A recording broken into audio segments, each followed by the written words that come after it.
Amado Jesucristo, te damos muchísimas gracias, Señor, por un día más en que podemos estudiar tu palabra, Padre. Te pedimos que el Espíritu Santo sea el que hable a través de mi tía Liliana y que seas tú, Señor, siempre comandando, Señor, este grupo.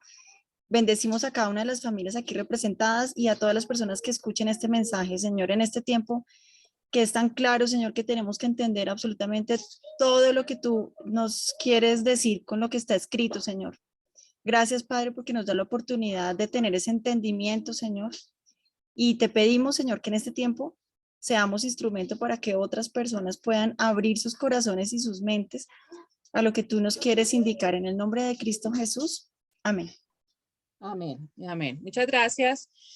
Buenas tardes. Comenzamos entonces hoy nuestra quinta clase. Ya han pasado 5 semanas desde que empezamos este curso. Gracias a Dios por toda la tecnología. Siempre le pido que por favor en este momento que estamos dando esta clase, la luz, el internet, los computadores, todo funcionen bien. Que Dios los bendiga por atender esta invitación. Muchas gracias de verdad. Estamos estudiando la Biblia. ¿Por qué? Porque definitivamente la Biblia es un libro único. No podemos comparar la Biblia con ningún libro que nosotros tengamos en nuestra biblioteca. Es diferente, es un libro sobrenatural, es el libro de Dios. Por ejemplo, la Biblia es única en su circulación. Todos los años se gana el premio al libro más vendido, sino que eso las estadísticas ya ni lo muestran. Es el libro más leído en toda la historia de la humanidad y publicado en varios idiomas. No hay ningún otro libro que se haya publicado más en otros idiomas que la Biblia. Es única en su traducción. Si tú querías en la antigüedad leer un libro, tenías que aprender el idioma en el que estaba escrito ese libro. El primer libro que se tradujo de un idioma a otro fue la Biblia. El Antiguo Testamento que estaba en hebreo se tradujo al griego y esa Biblia se conocía como la Septuaginta. Y la Biblia es el libro que más se ha traducido a otros idiomas. 240 idiomas o más se ha traducido la Biblia entera. Y uno o más libros se han traducido a más de 700 idiomas y dialectos. Ningún libro en la historia de la humanidad, ni siquiera esos clásicos antiguos hermosísimos, se compara con la cantidad de idiomas a los que se ha traducido. Además, la Biblia ha sobrevivido a la persecución y al tiempo. Fue escrita en unos materiales súper perecederos y a pesar de ser tan perseguida, de que ha sido el libro más atacado en la historia, todos sus atacantes han muerto y la Biblia sigue en pie. La Biblia fue escrita en 3 idiomas, el Antiguo Testamento en hebreo, algunas partecitas están en arameo y el Nuevo Testamento en arameo y en griego koiné. La Biblia fue escrita durante más de 1600 años. Más de 40 autores participaron en la escritura de la Biblia y fuera de eso tiene 66 libros. Y a pesar de todas estas características tan impresionantes, en la Biblia solamente hay una historia en desarrollo. 66 libros, más de 40 autores, 1600 años y solo se cuenta una historia. Y es facilísimo. El paraíso perdido del Génesis se convierte en el paraíso recuperado del Apocalipsis. Y esto es lo que nosotros conocemos como la redención o salvación del hombre, la salvación del ser humano. ¿Qué fue lo que sucedió? Nuestro representante legal Adán desobedeció y perdió las escrituras de ese mundo perfecto que Dios nos regaló. Nosotros perdimos el paraíso por un hombre, pero Dios, que es tan justo y que nos ama tanto, nos da la oportunidad que si perdimos el paraíso por un hombre, también por un solo hombre lo podamos recuperar. Y ese hombre se llama Jesucristo. Por eso es que nosotros estamos estudiando el Nuevo Testamento, porque nos habla de la vida de Jesucristo, de ese Salvador que vino para que recuperáramos lo que se había perdido. Y empezamos con el grupo de los Evangelios. El primer libro del Nuevo Testamento es precisamente Mateo. Todavía estamos estudiando el libro de Mateo. Mateo fue uno de los discípulos directos del Señor Jesucristo y él escribe este evangelio para sus compatriotas judíos, porque lo que quería Mateo era presentar al Señor Jesucristo como ese Mesías profetizado en el Antiguo Testamento. Entonces Mateo hace énfasis en las profecías que narra el Antiguo Testamento y que el Señor Jesucristo está haciendo en el momento en que Mateo nos cuenta la historia de él. Vimos el nacimiento del Señor Jesucristo y cómo su niñez, su adolescencia y su juventud transcurrió como cualquier otro niño judío de la época. A los 30 años sale de casa porque él no era casado, entonces esa era la costumbre, que los que no se habían casado a los 30 años se iban de la casa y tiene un encuentro con su primo Juan el Bautista, que lo bautiza. Jesús se va para el desierto porque tiene que prepararse espiritualmente. Va a empezar un ministerio que solamente va a durar 3 años y medio, pero que va a ser profundo e impactante. Entonces, a través del ayuno que va a realizar, se prepara espiritualmente.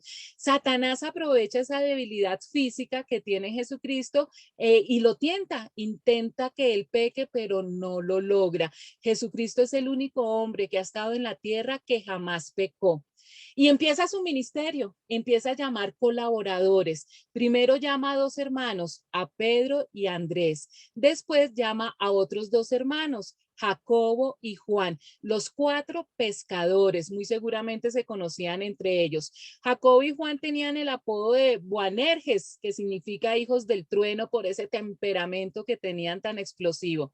Y junto con estos primeros discípulos, Jesucristo comienza su ministerio, que consistía en 2 cositas únicamente: enseñar que el reino de Dios había llegado, que se arrepintieran para poder recuperar ese paraíso que se perdió, y a sanar físicamente a todas las personas que le pedían que lo sanara y sanar también las dolencias emocionales. Vimos hace 8 días que ese ministerio empezó con una enseñanza hermosísima que nosotros conocemos como el Sermón del Monte y que es la constitución del reino de Dios.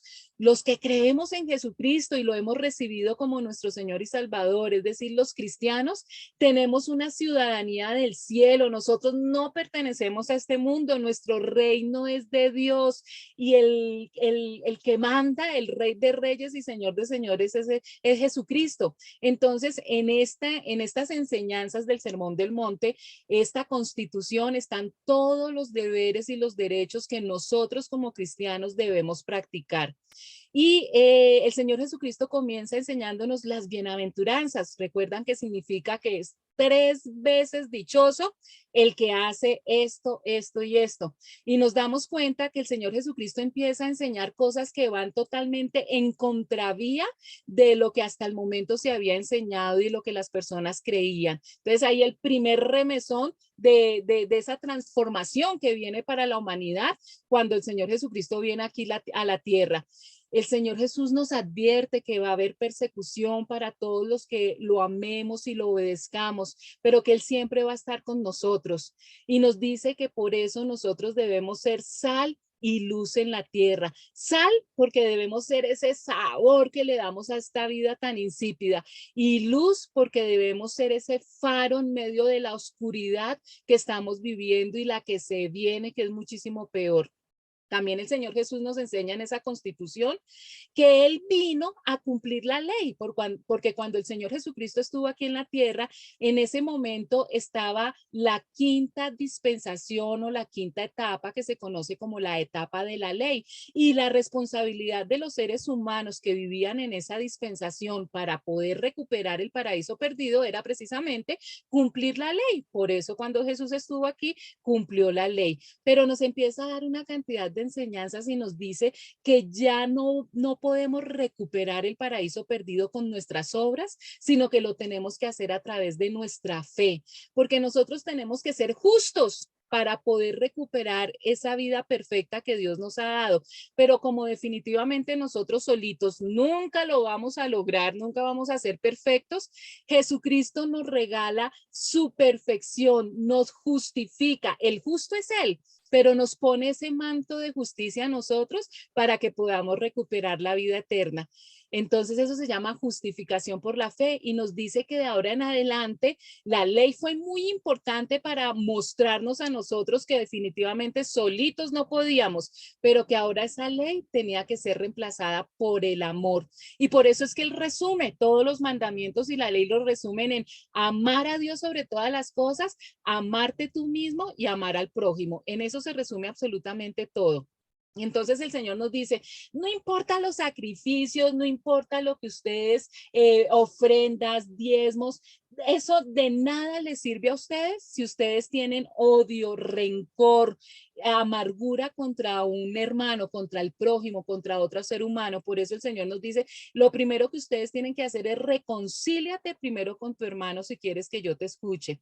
Y nos dice que nosotros debemos cambiar nuestra manera de pensar, que debemos amar sobre todas las cosas y ceder nuestros derechos, que en este mundo la justicia perfecta no la vamos a encontrar y que nosotros como cristianos debemos ceder nuestros derechos por amor. Y por eso nos enseñaba que era más fácil, es mejor un mal arreglo que un buen pleito. Y aunque nosotros estemos pidiendo por cosas justas, por amor a mi prójimo, yo prefiero callarme para que esa persona que no conozca al Señor a través de mi amor lo pueda conocer. Y va mucho más allá de la ley. Nosotros teníamos claro que la infidelidad, el adulterio era pecado, pero Jesús nos dice, no es solamente el contacto físico con una persona diferente a tu cónyuge.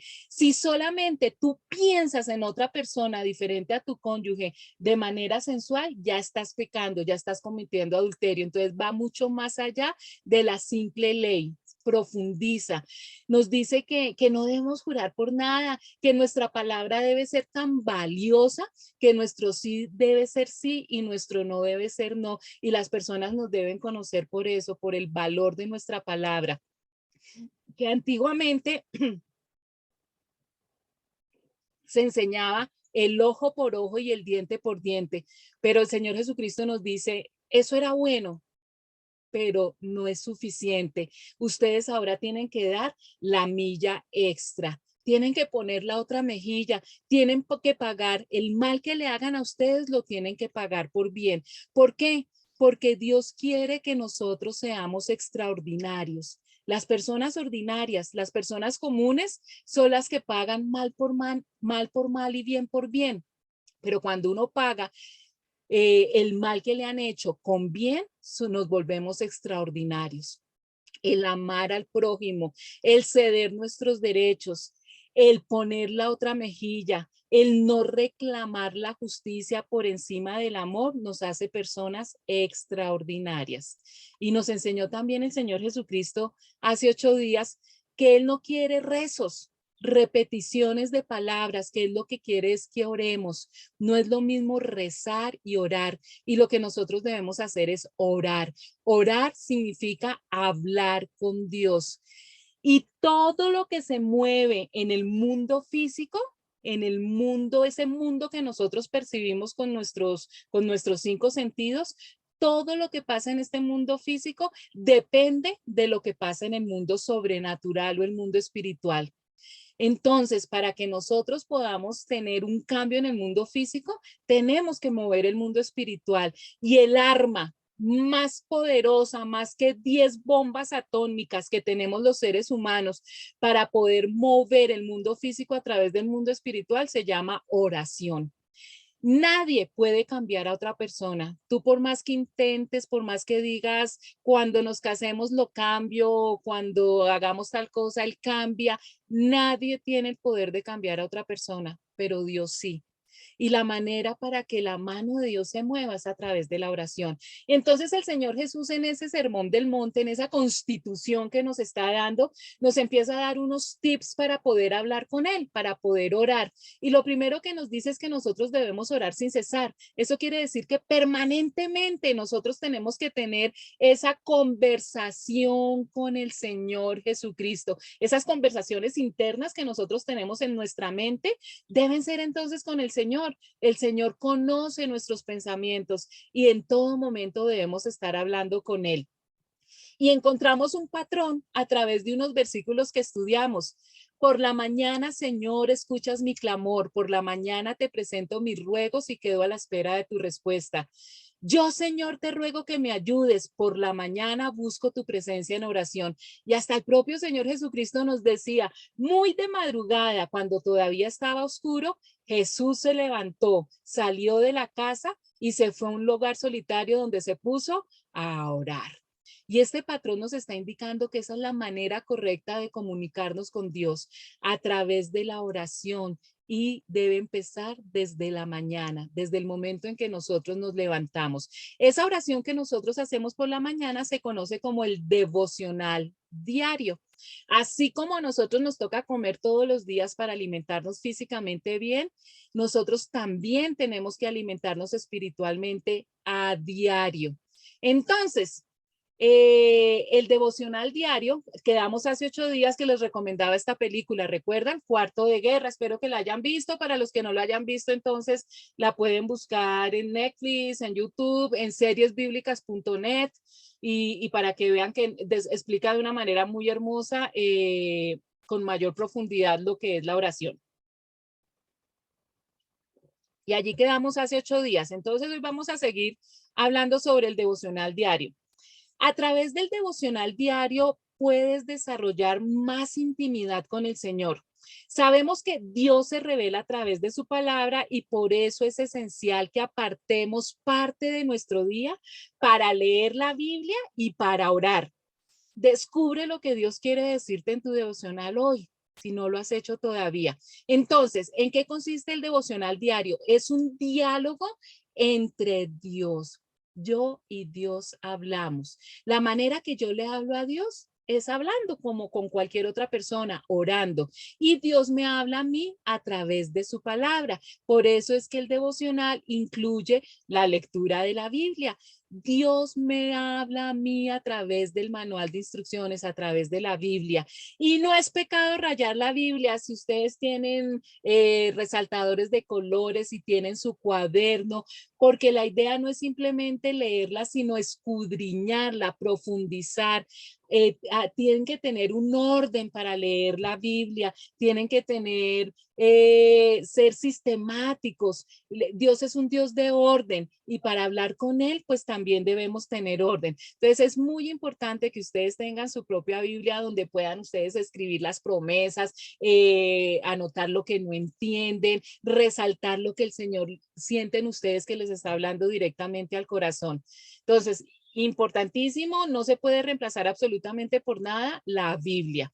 Pero también en las librerías cristianas uno puede encontrar libros devocionales que nos ayudan a este tipo de oración que hacemos todas las mañanas. Y hay devocionales para todas las personas, desde los niños chiquitos, nosotros que se vuelva un hábito, es un buen hábito orar, hablar con Dios todos los días. Entonces hay devocionales dirigidos para los niños, hay devocionales para los jóvenes, hay devocionales especializados para los hombres, para las mujeres, para las parejas matrimoniales, para toda la familia. Y esa es una práctica que debe hacerse en las familias precisamente para que ese mundo sobrenatural, el reino de Dios, venga a nuestros hogares. Entonces ustedes encuentran todo tipo de devocionales, aunque estos libros son hermosos, pues por lo general los sacan para un año entero, no reemplaza la lectura de la Biblia. Entonces, ya teniendo más claro lo que es el devocional, esa primera conversación que tenemos con el Señor por la mañana, lógicamente que tenemos que meterle siempre nuestro granito de fe y saber que aunque nosotros no vemos, Dios está ahí, Dios existe y Dios es fiel. Y eso significa precisamente fe. Fe, Dios existe y Dios es fiel.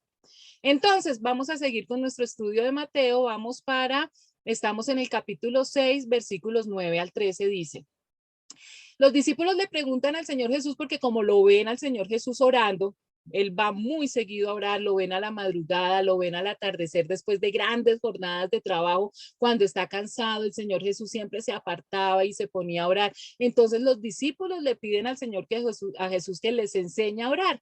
Y aquí es cuando aparece esta oración que es tan conocida y que ha sido tan mal interpretada porque la cogimos como un rezo.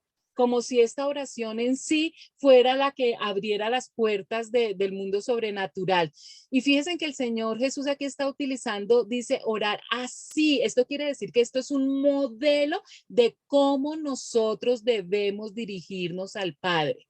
Entonces dice el Señor Jesús, ustedes deben orar así. Padre nuestro que estás en el cielo, santificado sea tu nombre. Venga tu reino, hágase tu voluntad en la tierra como en el cielo. Danos hoy nuestro pan cotidiano. Perdónanos nuestras deudas como también nosotros hemos perdonado a nuestros deudores. Y no nos dejes caer en tentación, sino líbranos del maligno. Recuerden que aquí estoy leyendo yo la nueva versión internacional. Si ustedes leen Reina Valera o alguna otra versión, pues hay un poquito de cambios, pero cambia el lenguaje más no la enseñanza, ¿no es cierto? Entonces, analicemos esta oración. Primero debemos aprender, como ya les he dicho, que orar no es rezar o repetir palabras. Nos lo dice cuando en la primera parte que dice, y al orar no hablen solo por hablar, como hacen los gentiles, porque ellos se imaginan que serán escuchados por sus muchas palabras. Y ahora recuerdo que, pues en mi casa nunca se hizo, gracias a Dios, pero sí conozco gente que no me acuerdo bien si es en diciembre o algo, que hacen una ceremonia en donde hablan de los 1000 Jesús y entonces repiten la palabra Jesús 1000 veces, imagínense. Entonces tienen unas cuencas para contar y 1000 veces Jesús, Jesús, Jesús. Eso no tiene absolutamente ninguna razón de ser y el Señor lo está diciendo aquí. No se imaginen que serán escuchados por sus muchas palabras. Entonces, lo primero que tenemos que tener en cuenta cuando hablamos con Dios es que a Él no le gusta la repetición de palabras sin sentido. Segundo, la oración involucra adoración y esto es muy importante. Precisamente empieza el modelo que el Señor Jesucristo nos enseña, dice, Padre nuestro que estás en el cielo, santificado sea tu nombre. Entonces, cuando yo oro, tengo que dirigirme a Dios Padre. ¿Sí se dan cuenta?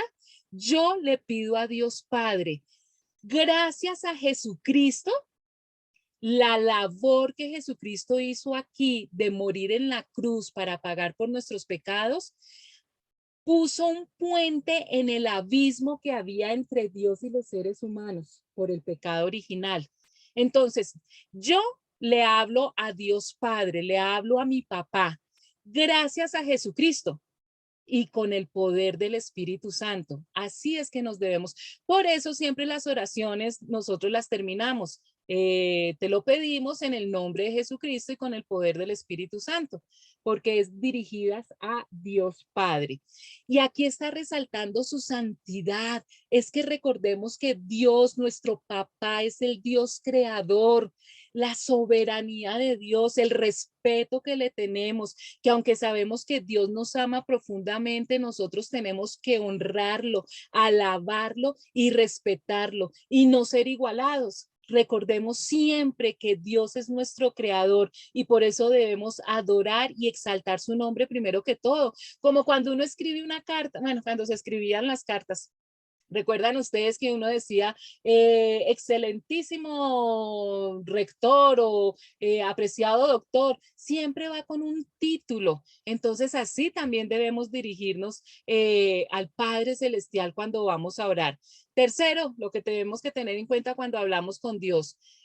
La oración incluye sujeción. No olvidemos jamás que Dios es el creador. En la parte que dice, venga tu reino, hágase tu voluntad en la tierra como en el cielo. El Padre nuestro nos está enseñando que antes que nada, antes que mis planes, que mis sueños y que mi voluntad, está la voluntad de Dios.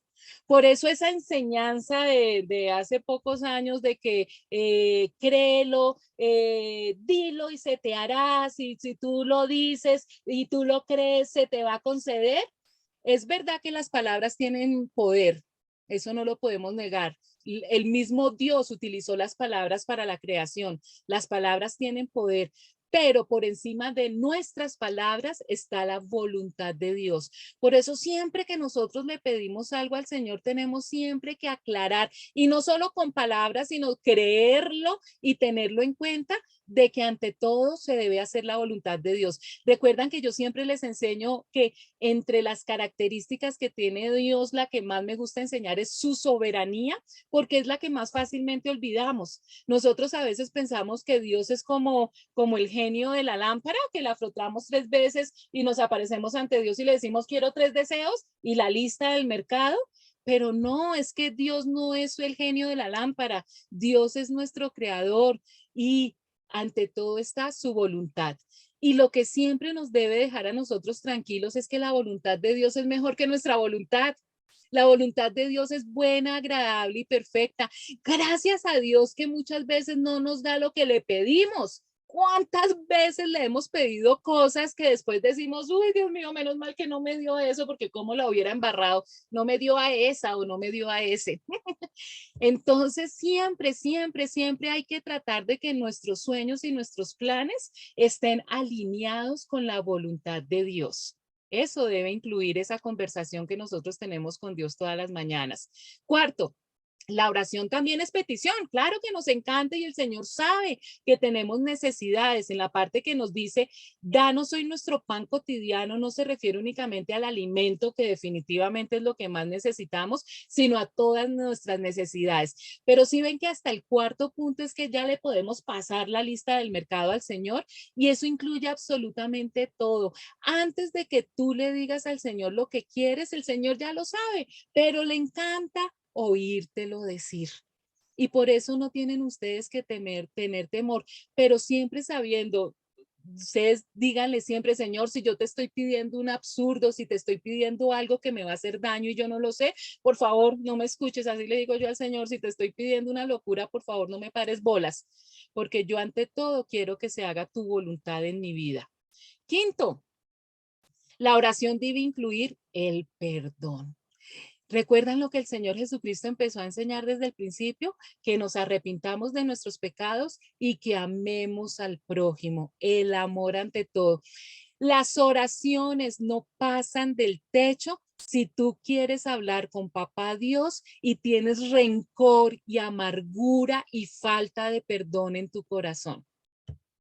Y esa es una de las partes más difíciles, porque siempre pensamos que perdonar es un premio que le damos a la persona que nos ha hecho daño. No asimilamos que el perdón es el odio y el rencor es una cadena que nos ata con esas personas que nos han hecho daño y el perdón es lo que corta esa cadena. El perdón no es para la otra persona, el perdón es por mi liberación.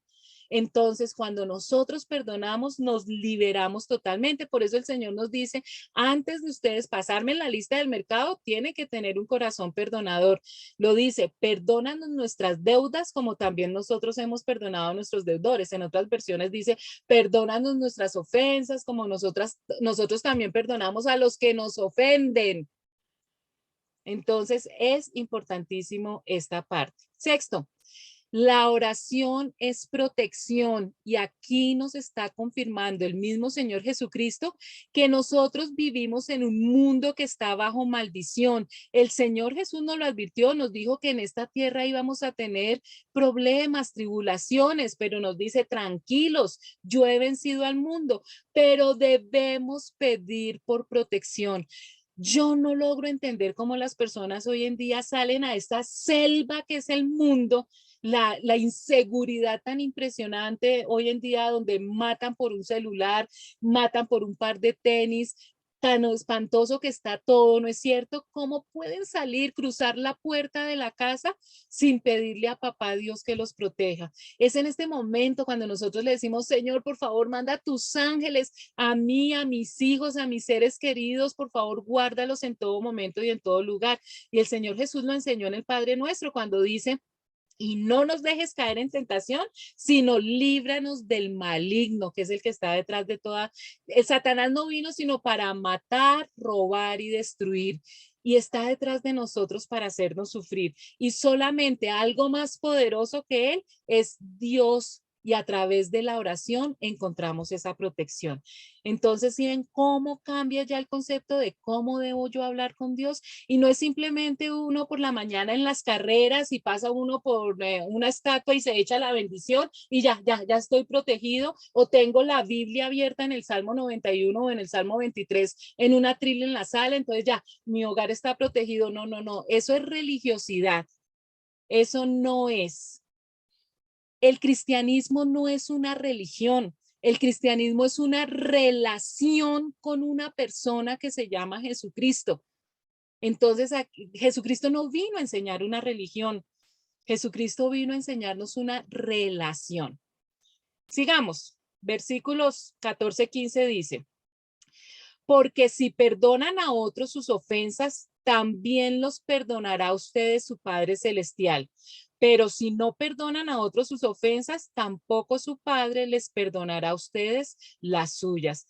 Y nuevamente hace un énfasis en el perdón. Y el Señor nos está diciendo que Él no quiere que entre los seres humanos haya odio, rencor. Esto no quiere decir que nosotros tenemos que ser amigos de todo el mundo. No significa eso. Hay personas que por temperamento, por mil circunstancias, no somos afines, no tenemos empatía. Yo no tengo que ser amiga de todo el mundo, pero sí tengo que tener respeto y el mínimo de comprensión, de cariño y de amor por otras personas. Y mucho más nos dice, Señor, sean extraordinarios. Querer a las personas que nos aman es muy fácil, eso lo hacen las personas ordinarias, pero nosotros como extraordinarios que queremos ser es querer a los que nos hacen daño. Y para eso tenemos que aprender a escuchar y a hablar. La mayoría de los problemas que hay entre los seres humanos es por problemas de comunicación.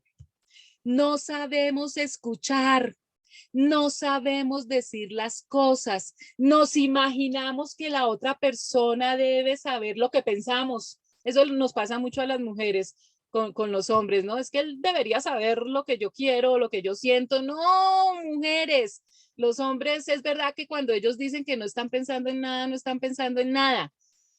Siempre comuniquemos con claridad y sepamos escuchar, que cuando la otra persona nos esté hablando verdaderamente estemos pendientes de lo que nos está diciendo y no pensando qué le voy a contestar y nunca escucho uno lo que les dice. ¿No se han dado cuenta que cuando nos presentan a alguien, la mayoría de las veces a los 2 segundos nos preguntan el nombre de la persona que nos acabó de decir su nombre y no lo sabemos? Porque no escuchamos, y eso nos pasa a todos los seres humanos.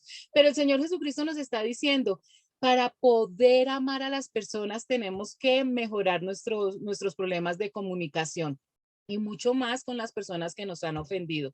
Y el Señor nos empieza a dar unos tips y nos empieza a enseñar cómo se puede hacer un poco más fácil amar a esas personas que nos ofenden. Sigamos. Versículos 16-18.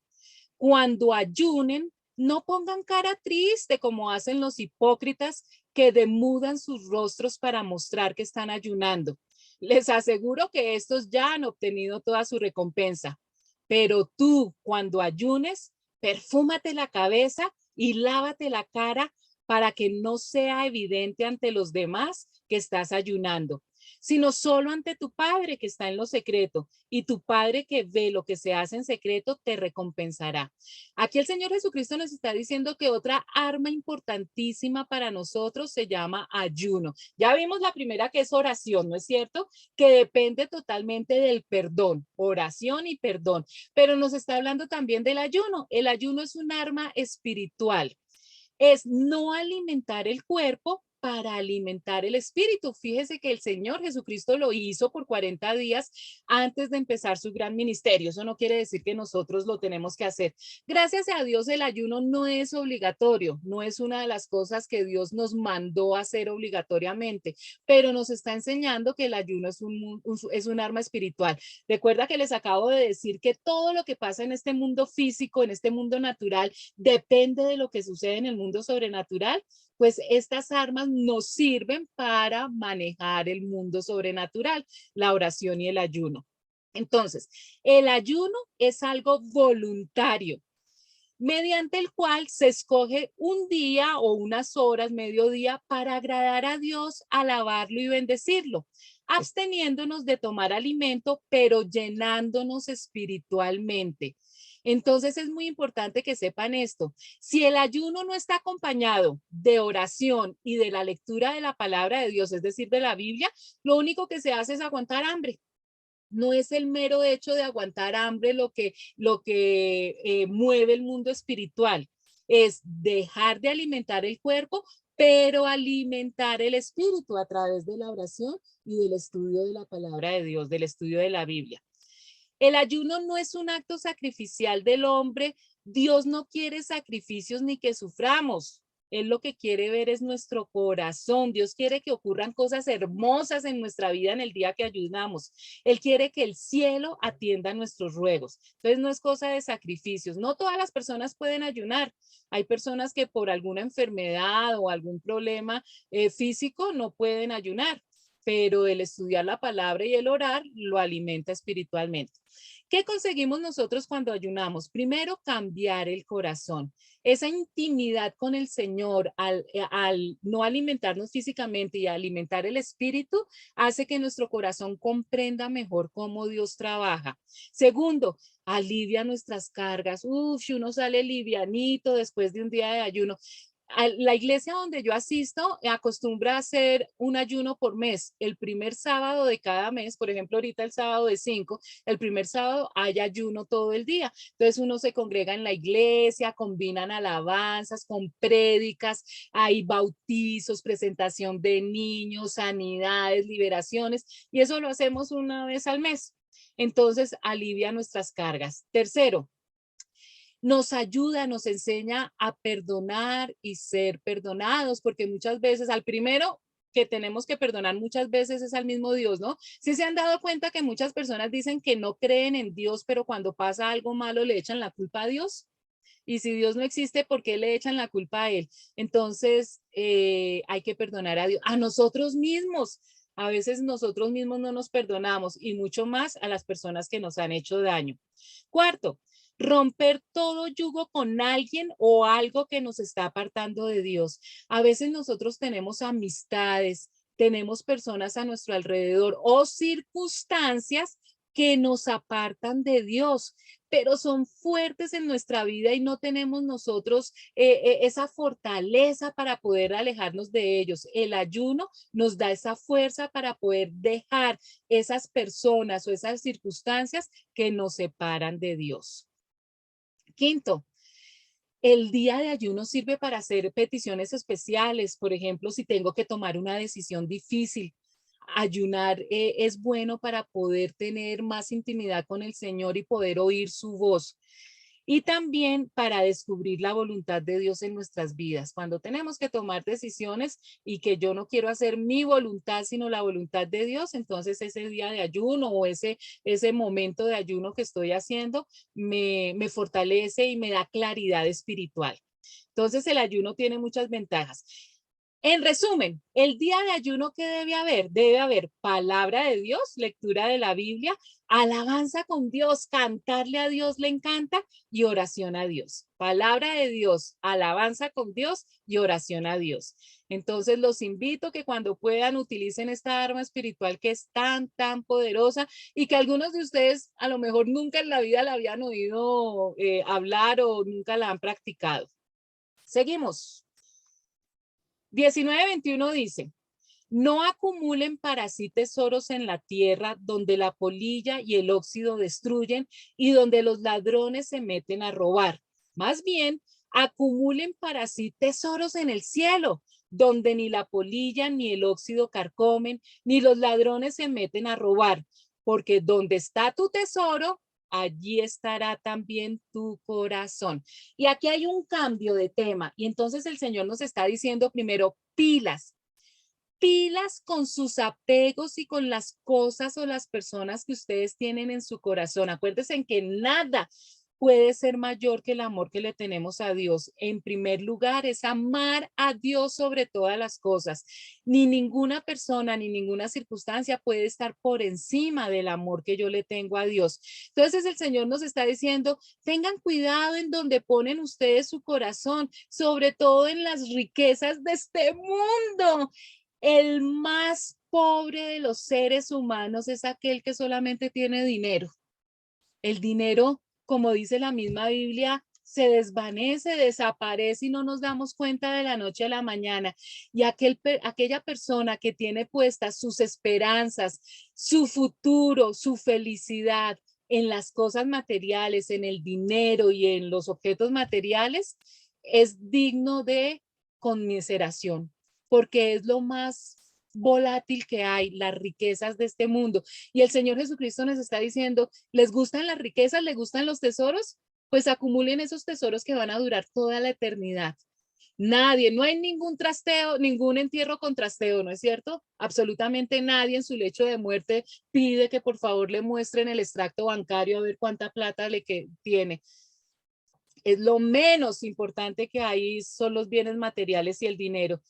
Infortunadamente, la mayoría de los seres humanos están detrás de eso, pero el Señor Jesucristo nos está advirtiendo que hagamos tesoros en el cielo. Y este manual de instrucciones nos enseña cuáles son esos tesoros. 22-24. El ojo es la lámpara del cuerpo. Por tanto, si tu visión es clara, todo tu ser disfrutará de la luz. Pero si tu visión está nublada, todo tu ser estará en oscuridad. Si la luz que hay en ti es oscuridad, qué densa será esa oscuridad. Nadie puede servir a dos señores, pues menospreciará a uno y amará al otro, o querrá mucho a uno y despreciará al otro. No se puede servir a la vez a Dios y a las riquezas. Y el Señor aquí nos está diciendo que no hay peor ciego que el que no quiere ver. Y esto se llama ceguera espiritual. Cuando piensan que únicamente en las cosas materiales, en las cosas que ofrece este mundo, se puede encontrar la paz, se puede encontrar el gozo, se puede encontrar la felicidad. No se puede servir al mismo tiempo a Dios y a la riqueza. Las riquezas vuelven esclavas a las personas y una persona que está detrás de las riquezas no quiere saber absolutamente de nada más y se convierten en ciegos. Y eso es lo más triste que hay, que no pueden ni quieren ver. Entonces el Señor está diciendo, por favor, no pongan su mira en las riquezas ni en las cosas materiales. Miren arriba, que les va a llegar tesoros que verdaderamente van a durar toda la eternidad. 25-27. Por eso les digo, no se preocupen por su vida, qué comerán o beberán, ni por su cuerpo, cómo se vestirán. ¿No tiene la vida más valor que la comida y el cuerpo más que la ropa? Fíjense en las aves del cielo. No siembran, ni cosechan, ni almacenan en graneros. Sin embargo, el Padre Celestial las alimenta. ¿No valen ustedes mucho más que ellas? ¿Quién de ustedes, por mucho que se preocupe, puede añadir una sola hora al curso de su vida? Si ven el mensaje que está dando el Señor Jesucristo, nos dice, tengan cuidado con su corazón. ¿Dónde ponen su corazón? No lo pongan en las riquezas porque su corazón va a salir destruido, porque las riquezas y las cosas materiales de este mundo es lo más efímero y va a salir su corazón destrozado. No se preocupen por las cosas materiales de este mundo. ¿Qué van a comer? ¿Qué van a beber? ¿Qué se van a poner? Ustedes son mis hijos y yo sé que ustedes necesitan de estas cosas. Los pájaros no se preocupan por nada de esto y ustedes valen mucho más que un pajarito para mí. ¿Sabías que en la Biblia el no temas está escrito 365 veces? Esto quiere decir que cada día del año Dios te dice, hijo, no temas. La enfermedad hoy en día que más mata, según los científicos y los médicos, se llama estrés, ¿no es cierto? Y el estrés es un cúmulo de emociones y de sensaciones que tiene el ser humano que involucra temores, ansiedad, depresión, frustración. Y eso está dado por el temor de lo que va a pasar. Entonces, los papás acaban de tener su hermoso hijo, el hijo tiene 2 horas de nacido y el papá ya no sabe qué hacer y no puede dormir porque no sabe cómo le va a pagar la universidad. Y entonces el Señor sabe que es difícil el estar aquí en este planeta Tierra bajo maldición, pero Él dice, no se preocupen, yo soy su padre, yo sé lo que ustedes necesitan y les aseguro que yo se los voy a dar. Y por eso cada día del año, 365 veces, Dios nos dice, no tengan miedo, no teman. Mientras el mundo dice que después de la tormenta viene la calma, Dios te dice, yo soy paz aún en medio de la tormenta. No te preocupes. Dios en ningún momento nos ha prometido que no vamos a pasar por tormentas. Estamos en un mundo lleno de problemas, pero Dios nos asegura que en medio de la tormenta Él está con nosotros y que por eso no debemos temer, no debemos preocuparnos. Oye, no te preocupes, con Dios todo obra para bien. Recuerda que la voluntad de Dios es buena, agradable y perfecta. No te preocupes. Sigamos. Miren este mismo pasaje que leímos en Nueva Versión Internacional, mire cómo lo escribe la traducción del lenguaje actual. No vivan pensando en qué van a comer, qué van a beber o qué ropa se van a poner. Ahora, esto de que no vivan pensando en qué van a comer es diciéndolo de modo de preocupación, ¿no? Pero si, me invitaron a comer y voy a pedir un ajiaquito, eso es diferente. No vivan pensando en qué van a comer, qué van a beber o qué ropa se van a poner. La vida no consiste solamente en comer, ni Dios creó el cuerpo solo para que lo vistan. Miren los pajaritos que vuelan por el aire. Ellos no siembran ni cosechan, ni guardan semillas en graneros. ¿Han conocido el banco de semillas de los pajaritos? Sin embargo, Dios el Padre que está en el cielo les da todo lo que necesitan. Y ustedes son más importantes que ellos. ¿Creen ustedes que por preocuparse vivirán un día más? Ahora, ¿alguno de ustedes por preocuparse ha solucionado el problema? ¿O preocuparse les ha dado paz? Por el contrario, pónganse la mano en el corazón. ¿Cuántas veces nosotros nos hemos preocupado por algo que nunca sucedió? ¿Cuántas veces derramamos lágrimas o insomnios por algo que iba a pasar y que nunca pasó? Versículos 28-30. ¿Y por qué se preocupan por la ropa? O sea, tenemos 2 piececillos, ¿no es cierto? ¿Qué necesidad tienen de tener 30 pares de zapatos en el closet? Observen cómo crecen los lirios del campo. No trabajan ni hilan. Sin embargo, les digo que ni siquiera Salomón, con todo su esplendor, se vestía como uno de ellos. Si así viste Dios a la hierba, que hoy está en el campo y mañana es arrojada al horno, ¿no hará mucho más por ustedes, gente de poca fe? El temor es falta de fe. Dios conoce todas tus necesidades, incluso antes que las pidas. Él quiere ayudarte. No te preocupes más, Dios lo tiene todo bajo control. A Dios no lo coge nada por sorpresa. Versículos 31-34. Así que no se preocupen diciendo qué comeremos o qué beberemos o con qué nos vestiremos. Los paganos, o sea, los que no tienen a Dios en su vida, andan tras todas estas cosas, se les va la vida como un hámster en una rueda, persiguiendo todas estas cosas toda la vida, ¿no es cierto? Trabajando para obtener cosas y ni las pueden disfrutar, no tienen tiempo, o cuando ya tienen tiempo están tan viejos y tan enfermos que ni las disfrutan. Los paganos andan tras todas estas cosas, pero el Padre Celestial sabe que ustedes las necesitan. Más bien, busquen primeramente el reino de Dios y su justicia y todas estas cosas les serán añadidas. Mire que el Señor nos está prometiendo estas cosas. ¿Te gusta vestirte bien? ¿Te gusta tener 30 pares de zapatos? ¿Te gusta comer bien? Si nosotros nos preocupamos por las cosas de Dios, en su voluntad y en su soberanía, Dios nos da esas cosas que para nosotros son tan importantes y para Dios son añadiduras. Por lo tanto, no se angustien por el mañana, el cual tendrá sus propios afanes. Cada día tiene ya sus problemas. El Señor nos dice que nosotros debemos vivir el hoy. El pasado ya se fue. El futuro no ha llegado. Por eso el presente es un regalo. Por eso a los regalos se les dice presente, porque el hoy es lo que importa. Nada ganas con preocuparte. Lo mejor es confiar en Dios. No te preocupes por mañana. Confía en Dios en todo tiempo. Y ya tienes dos armas, la oración y el ayuno.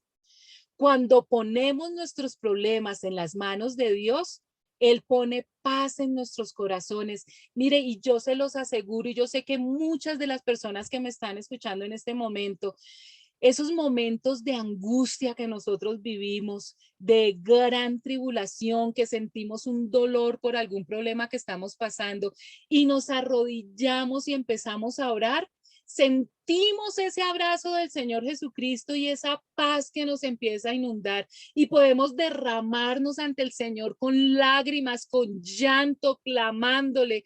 Y poco a poco empezamos a sentir esa paz que sobrepasa todo entendimiento cuando estamos totalmente en los brazos del Señor Jesucristo. Vamos para Mateo capítulo 7, versículos del 1 al 5. Y vamos a cambiar de tema. Ya entonces el Señor, como estos lo vamos a ver en 3 evangelios más, vamos a tocar nuevamente este tema de la preocupación. Aquí el Señor nos está diciendo, bueno, listo, ya les enseñé, no se preocupen por nada. Ahora nos está diciendo, ¿se acuerdan del amor al prójimo? Entonces nos está empezando a dar tips de cómo amar al prójimo y nos dice que empecemos por esto. No juzguen a nadie para que nadie los juzgue a ustedes, porque tal como juzguen, se les juzgará y con la medida que midan a otros, se les medirá a ustedes. Y esto es grave porque figure que el Señor nos está diciendo, mire, así como ustedes juzgan a otra persona, o sea, si ustedes no tienen misericordia por una persona que la embarró, que está haciendo las cosas mal, que está tomando malas decisiones y está teniendo las consecuencias de esas malas decisiones, si nosotros no tenemos misericordia con esa persona, Dios dice que esa misma regla con la que nosotros medimos a otros, Él la va a utilizar para medirnos a nosotros, imagínense. Entonces, si nosotros no tenemos misericordia, Él tampoco va a tener misericordia con nosotros. Entonces, por eso nos dice pilas, porque Dios utiliza la misma vara que tú utilices con otras personas. Versículo 3.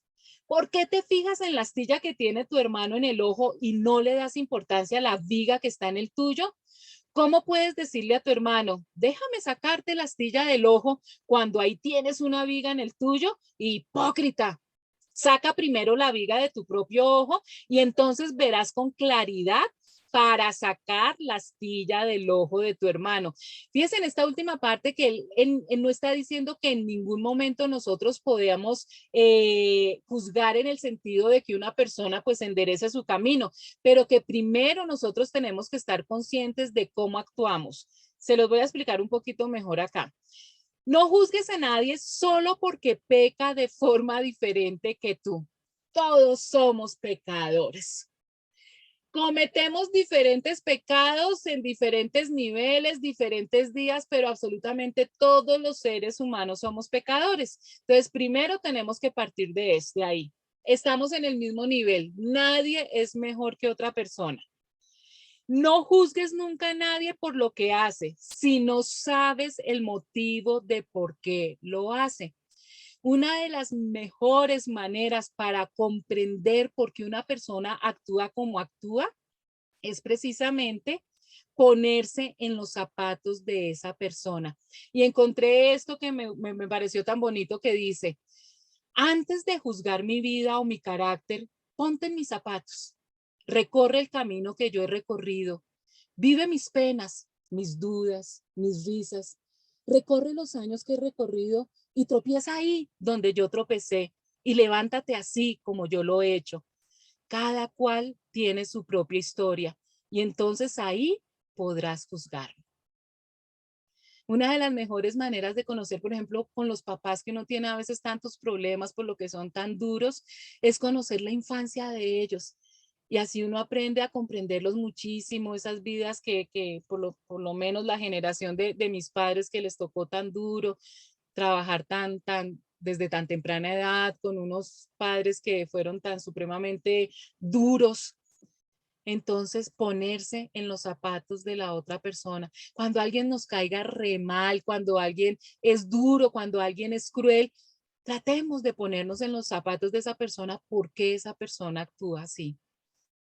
Y nos está diciendo, si tú quieres criticar o juzgar a alguien, primero mírate tú mismo a ver si de pronto tú no estás haciendo lo mismo que le estás criticando a la otra persona. Y eso se llama tener autoridad moral. Antes de hablar de la vida de otros, revise si la suya está en condiciones de juzgar a los demás. Entonces, tú jamás vas a poder tratar de que otra persona cambie si tú estás cometiendo los mismos errores de esa persona. Entonces son tipsitos de convivencia, de armonía. Vamos para versículo 7, capítulo 7, versículo 6. No den lo sagrado a los perros, no sea que se vuelvan contra ustedes y los despedacen, ni echen sus perlas a los cerdos, no sea que las pisoteen. Les quiero aclarar un término. Para los judíos toda la vida y más en la época del Señor Jesucristo, ellos sí tienen muy claro que son el pueblo de Dios y son orgullosos de eso. Sean religiosos, practiquen el judaísmo o no lo practiquen, ellos saben que son de una estirpe especial, que son el pueblo de Dios. Entonces, y más en la época del Señor Jesucristo, todo el que no era judío, los judíos lo menospreciaban mucho y les tenían apodos a los no judíos. Les decían perros a los no judíos. O sea, si nosotros hubiéramos estado, nosotros seríamos perros, porque nosotros no somos judíos. En esa época, los perros no es como los se conocen hoy en día, que son más importantes que los seres humanos y que duermen en la cama con el amo, no.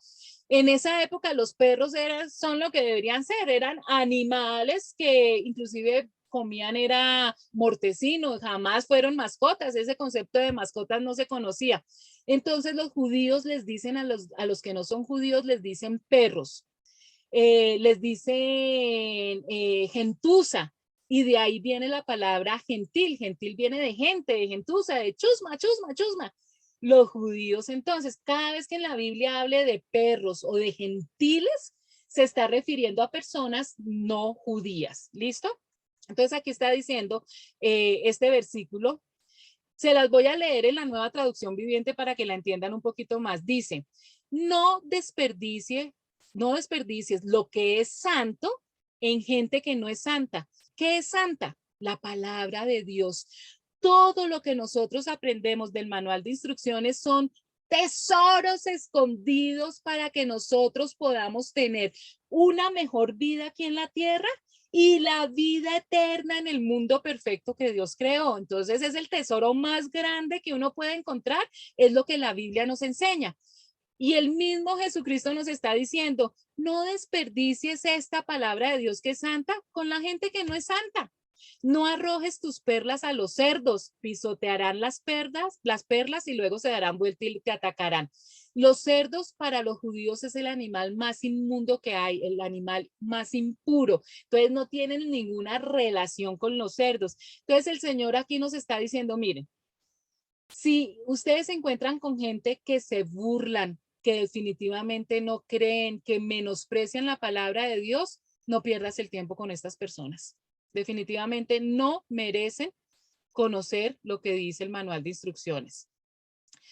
Versículos del 7 al 11 dice, pidan y se les dará. Mira lo que el Señor Jesucristo te está diciendo en este momento. Pidan y se les dará. Busquen y encontrarán. Pero tú debes pedir, tú debes buscar. Llamen y se les abrirá. ¿Sí ven? El Señor está dispuesto, pero tú tienes que actuar. Tú tienes que pedir, tú tienes que buscar y tú tienes que abrir. El Señor no va a interrumpir tu vida, no va a tumbarte la puerta de tu corazón y entrar en tu casa. El Señor es un caballero y además recuerden que Dios nos regaló el libre albedrío.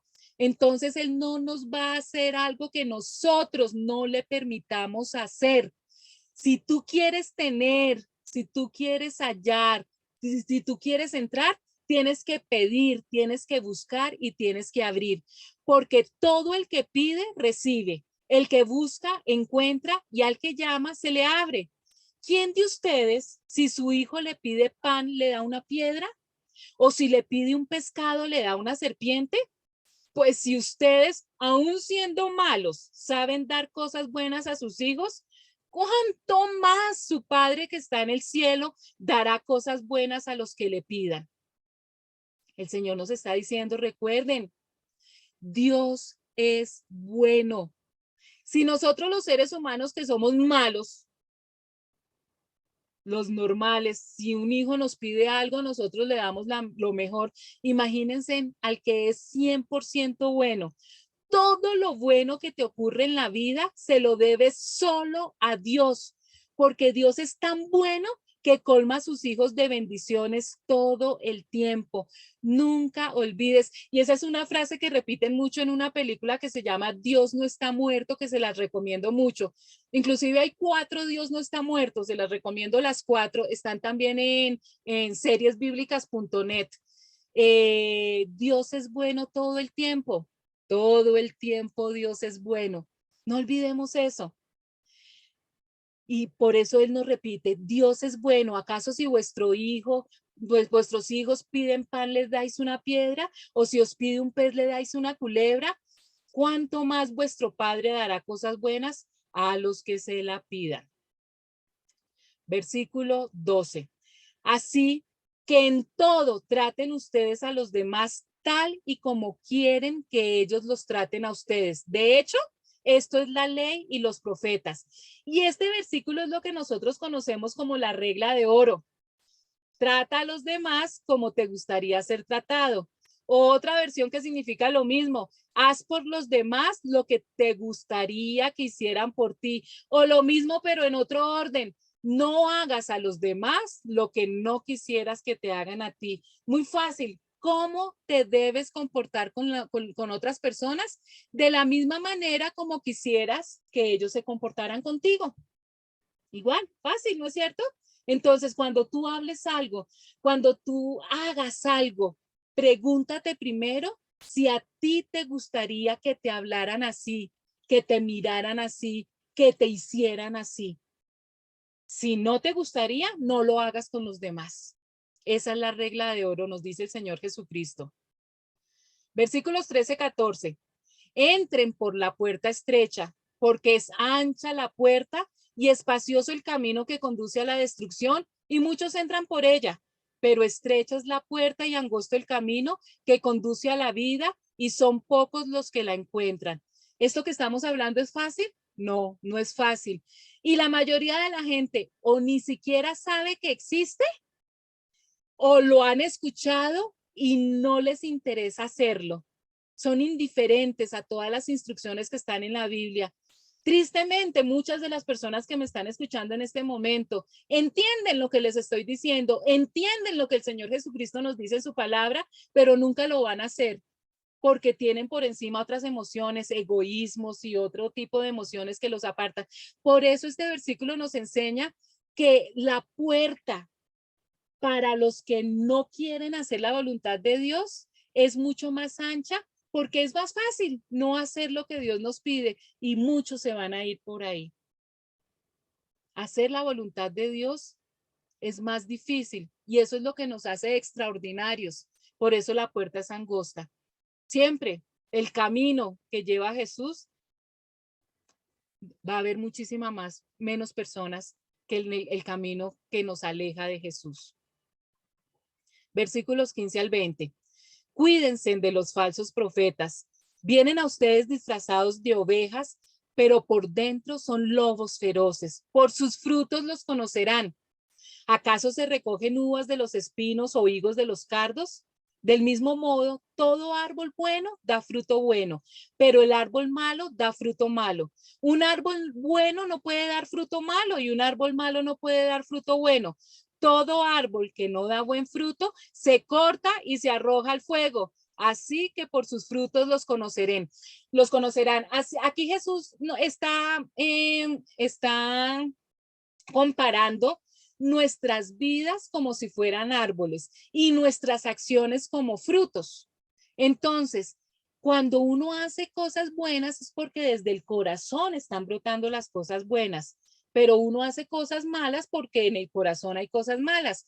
Y así como un árbol dañado no puede dar un fruto bueno, lo mismo las personas cuando tienen un corazón dañado no pueden tener acciones buenas. Entonces el Señor nos está diciendo, fíjese en cómo actúan las personas. Si las personas están actuando mal es porque tienen un corazón dañado, pero tengan cuidado porque hay personas que se van a disfrazar y aparentemente de un vistazo a primera vista parecieran buenos, pero están disfrazados. Tienen que conocerlos un poquito más. Cuando intimidan un poquito más con estas personas, realmente van a conocer sus frutos. Pilas, porque por ahí hay muchos lobos disfrazados de ovejas. Y eso no solamente se refiere a los matrimonios, a los socios de trabajo, a los compañeros, sino también a los que predican y a los que enseñan la palabra de Dios. Por eso, absolutamente todo lo que nosotros escuchamos debemos corroborarlo con lo que dice la palabra de Dios. Lo que yo estoy diciendo, ustedes busquen en la Biblia, yo me equivoco.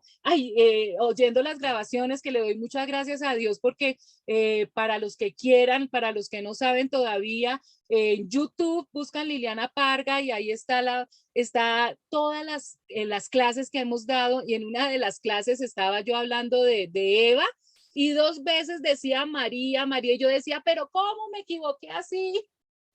Me equivoco, yo también me equivoco. Entonces siempre corroboren que lo que yo estoy diciendo esté correcto.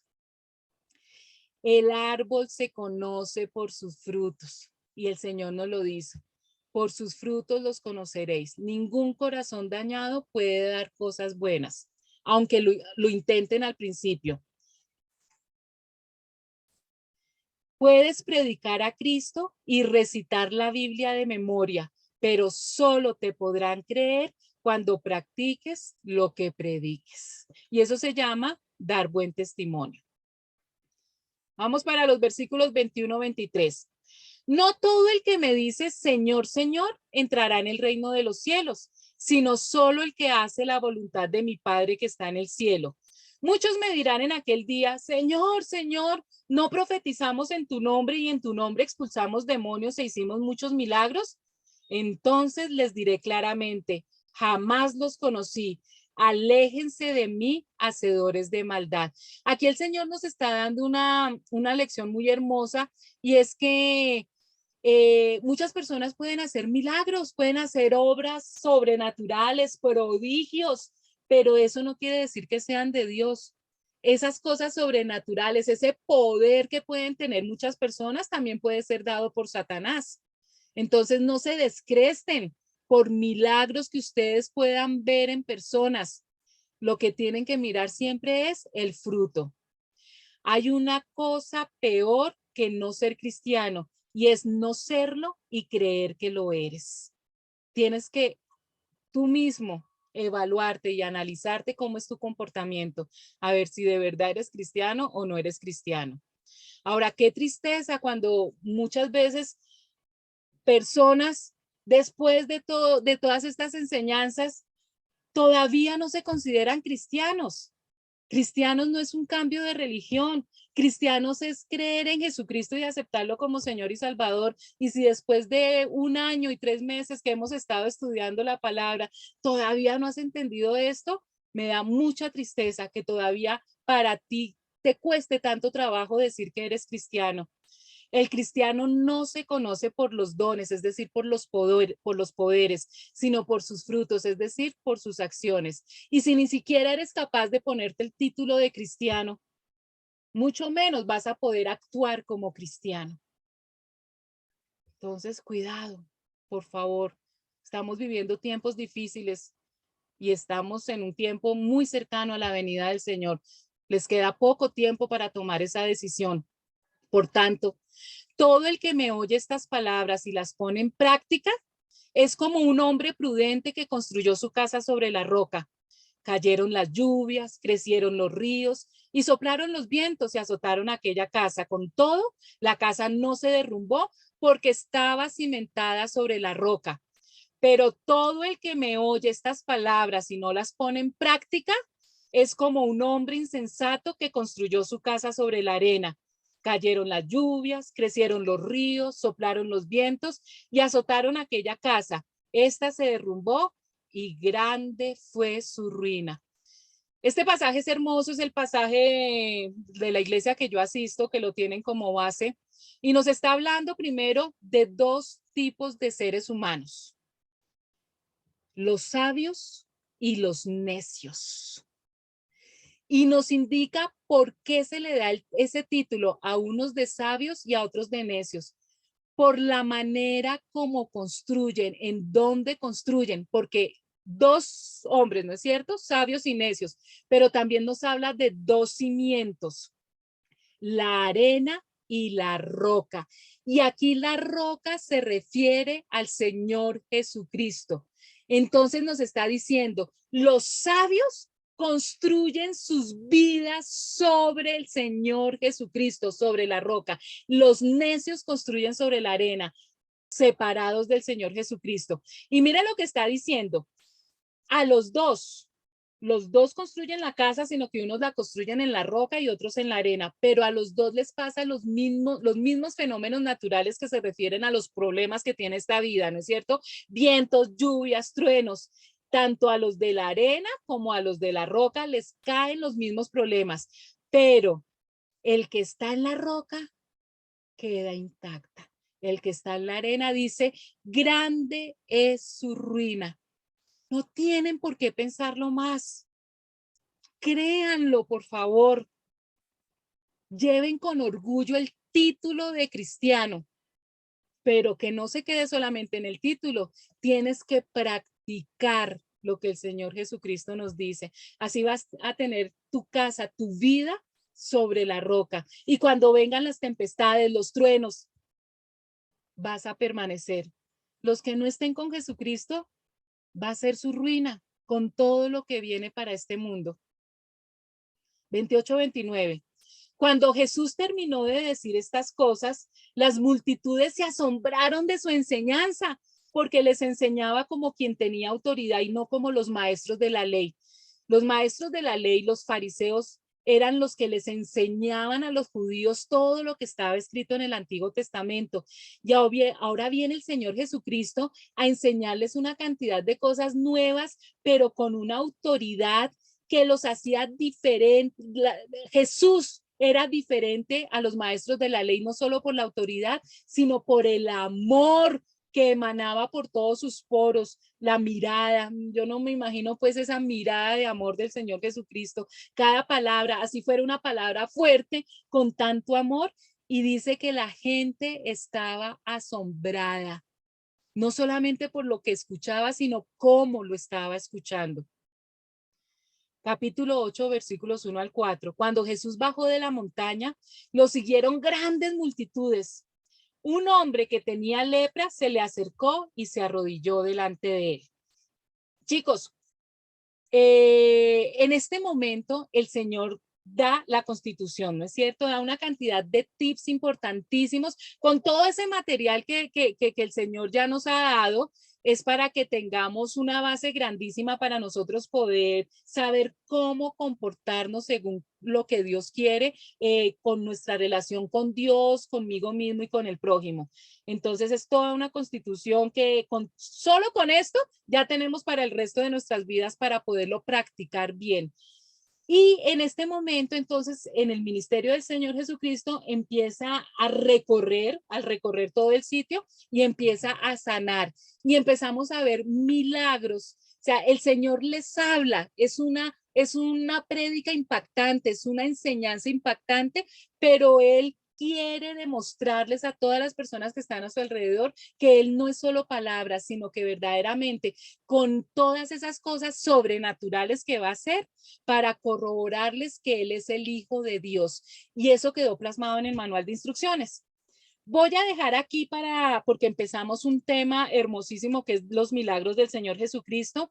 Me les voy a robar un cuartico de hora de la clase que siempre damos porque tengo que dar ahorita otra clase hasta las 9 de la noche y para poder descansar un poquito la garganta. Entonces, ya saben, cualquier pregunta que tengan la pueden dejar en el WhatsApp y Dios mediante nos vemos dentro de 8 días. Seguimos con nuestro estudio del Nuevo Testamento. Que Dios los bendiga. Gracias por su presencia en este curso.